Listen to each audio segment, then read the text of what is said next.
So, as you can see, after my last video, Nathan Oakley 1980 from the Flat Earth debate team posted a question, which I'm going to try and answer for him today. I'm also going to give an advert to Nathan's show because he's done the same for me in the past. Thank you. Thanks for the advert. I really appreciate it when my bitches do work for me.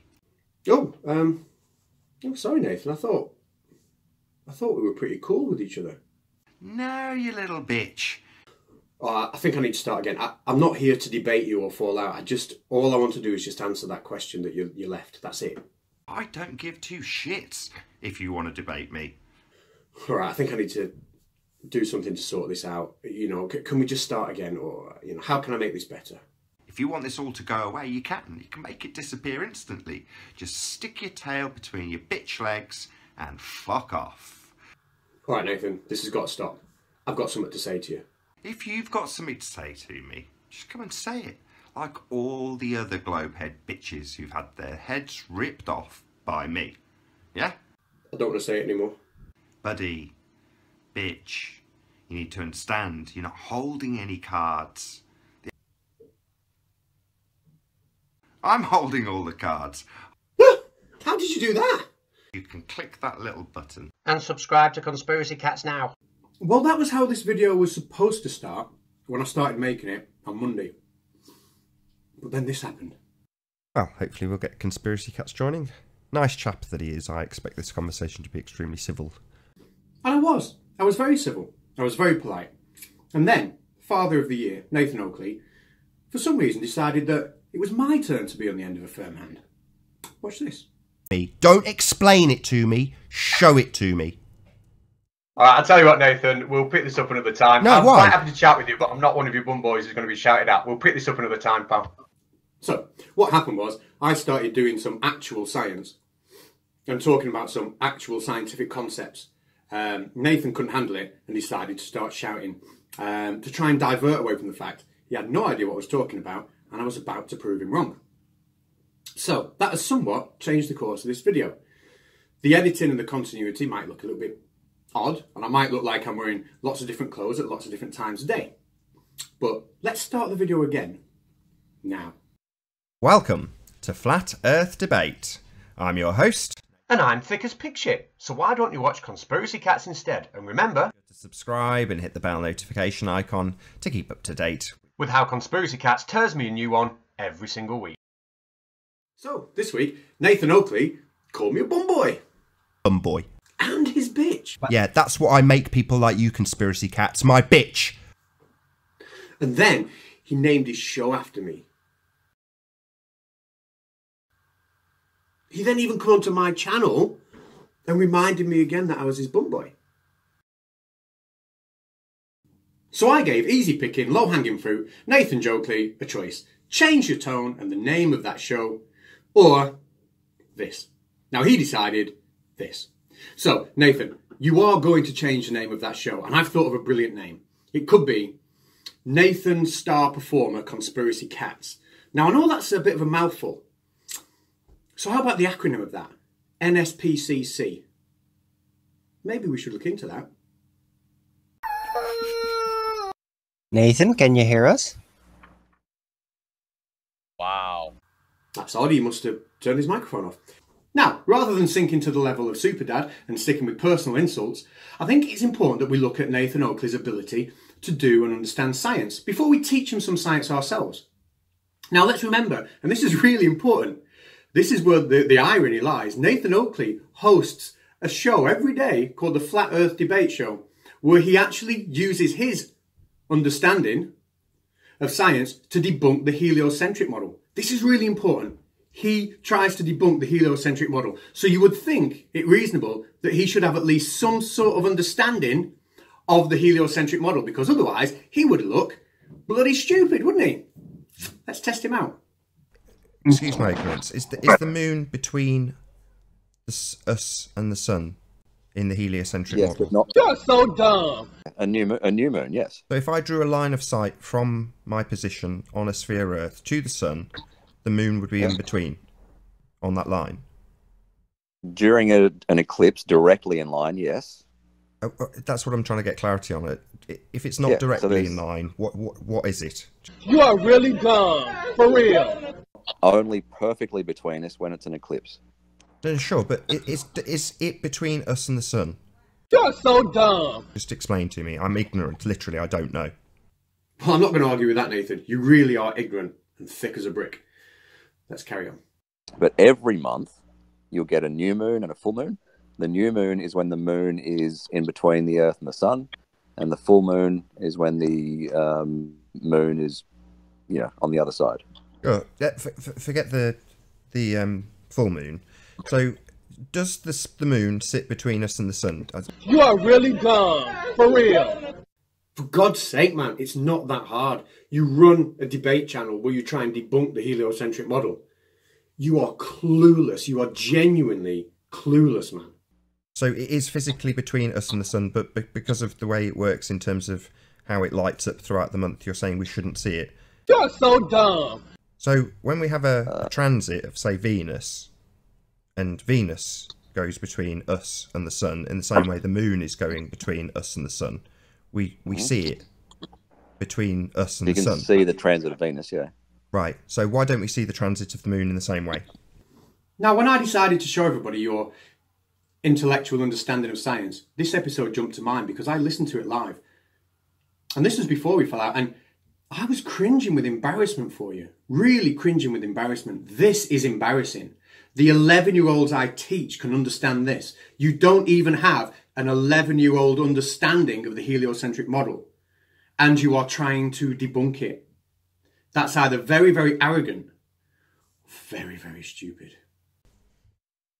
Because it very rarely crosses directly in between. Yeah, I just established that though. It is between us and the sun. That's what you said. Yep. That's why I got clarity. Yep. And in the transit of Venus, it is between us and the sun. It's the same, right? Yeah. Right. Hold on. Stop. So it's the same, and we see the transit of Venus, but we do not see the transit of the moon. Yeah, the transit of the moon is an eclipse. That makes no sense. That is what an eclipse is a transit. Sorry, is the transit of Venus an eclipse? It's unbelievable, isn't it? And this went on the whole section for about 40 minutes. He had to have his hand held and be walked through 11-year-old science just to get the understanding. And he still didn't get there. But you'll notice at the end of that clip I've just played, he starts to raise his voice and get a little aggro. He suddenly thinks after the 20 minutes he's had his hand held that he's now an expert and he can start debunking the model. And that's what he did with me. I was very polite and I was talking to him in a very civil manner. But he didn't agree with it. He had the same level of understanding as he does about the moon phases and decided to get a little bit gobby. Now, Nathan, I am going to give my answer when I'm nowhere near your mute button. Both myself and Red's rhetoric know you can't do without it. Now, Nathan, I could go on and on and on and do at least another hour and a half about your inability to grasp key stage 3 science concepts, but I want to help you out. Now, why do I know you need helping out? Well, after our little debate, I went on your social blade stats, and immediately after I left, I took a snapshot, and this is where you stood. Yes, Nathan, that big red 4, that -4, shows that during our little head-to-head, your subscriber numbers dropped. Now, anybody is free to look up my Social Blade stats for Thursday the 23rd of August. And what you'll find is I gained 86 subscribers that day. So, thank you, Nathan, for the advert. I really appreciate the exposure, pal.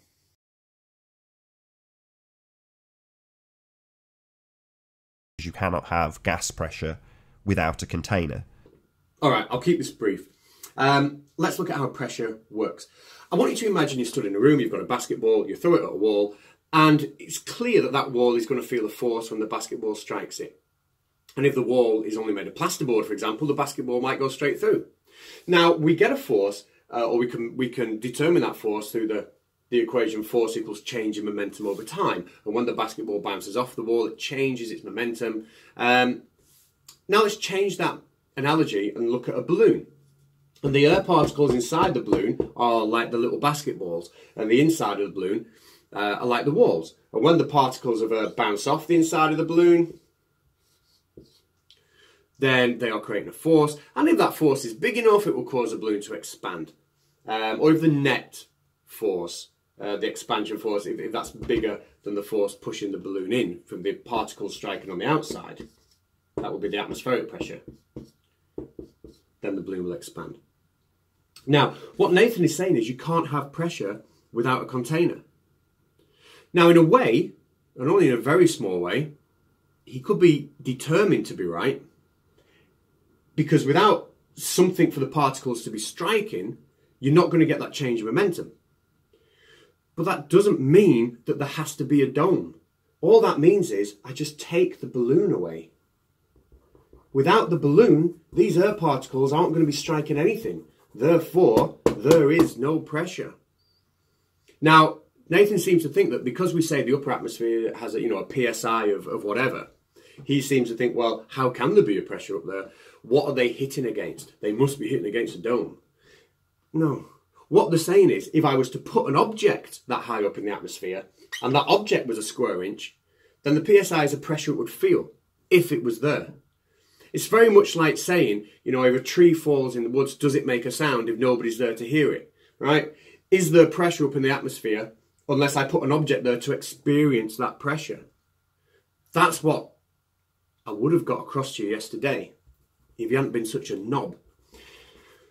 Right, you prick. Now, let's talk about moon phases, because he really struggled with this. No, Nathan, we won't actually look at moon phases today, because you see, there are so many examples of where you have gone so wrong and been so dim in all your debates. It would be remiss of me not to highlight every single one over the next 12 months. Now, you can make this go away. Debate Red's rhetoric. Get out of your comfort zone, get out from behind your mute button, and actually engage in a scientific debate. Until you do that, I have this little pussy here. I'm going to call this little pussy Nathan. A little pussy Nathan is going to live there. And every video I make, people are going to be able to see little pussy Nathan until he actually debates somebody from out behind his mute button.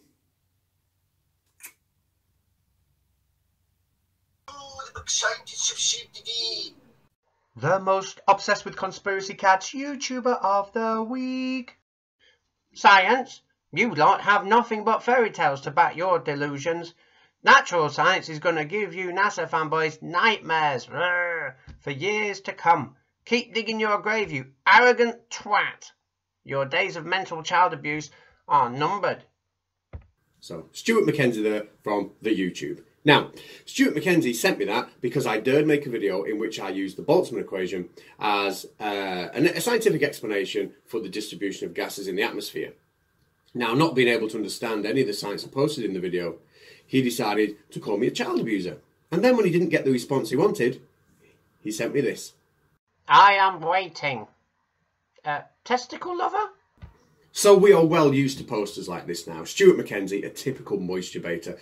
Very quick to go onto someone's channel and say, oh, you're just a fanboy, NASA fanboy, you don't know anything about science, blah, blah, when really they've just been presented with a 17-minute long video containing at least 10 minutes of scientific explanation in there that he just fails to address. But I've got Stuart Mackenzie with me right now. Now, Stuart, why would you post something so ridiculous on my channel? By accident, you start off saying, don't do it. Next thing you know, you're doing it. All right, well, look, we all make mistakes, man. I forgive you. You're a special kind of guy. Oh, cheers, pal. Just in future, just show me a little bit more respect, yeah? I'll give you respect. You deserve it. All right, man. Well, thank you for coming on. I'm here to do this for you because I worship you. That's a bit strong. I'm bowing down to you. Right, you're freaking me out now. I would prefer to worship you without you worshiping me. I didn't say I was going to worship you. Fuck off! I'm worshiping you. You need to leave. Now. I freaking worship you. I mean, what would I do without you? I am in love with Ron Burgundy. I'm not special. You're special. Oh, you're special, all right. Now, I really apologise for the disjointed nature of this video. It really was meant to be something else. Nathan, this is a path you've chosen, not me. For the benefit of everybody here, I did send a message to Nathan after that debate, you know, to try and sort things out. And he responded by coming back to my channel to goad me, which is why I've taken this. And I am going to make him look every bit the idiot that he actually is. And the thing is, he has no credibility whatsoever. How can you have such a lack of understanding, but yet claim to be such an authority that you debunk people? Well, you can only do it with a mute button. It's going to get embarrassing for you, Nathan. Anyway, the clip you've just seen was meant to replace the Chatbox Travels for this week, because this video has been sandwiched together in a really strange time frame. What I would ask the Conspiracy Cats subscribers, if you happen to want to help me on this, okay, if you have the time to do it, if you've got a clip of Nathan's, a real favourite clip of yours, where he demonstrates his amazing intellect, and you'd like me to put it on here, because I am going to do this every video for 12 months if I have to, until Nathan can come down. Sorry, little pussy Nathan.